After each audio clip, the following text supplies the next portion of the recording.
रजैया से बहरी सजनवा न जाए देला रजैया से बहरी रजैया से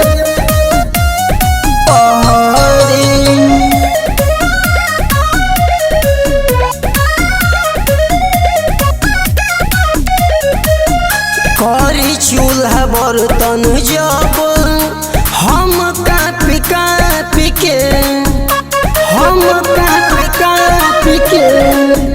करी चूल्हा बर्तन जब हम कापी कापी के कमर में घर में तिलवा लगावे चापी के ओहे सिकुआर बारू धनी हम सहरी बलमुआ न जाए देला रजैया से बहरी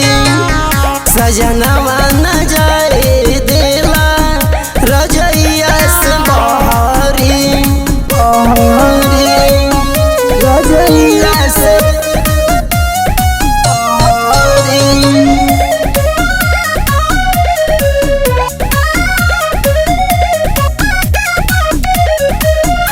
राखेल रानी महारानी बनाई के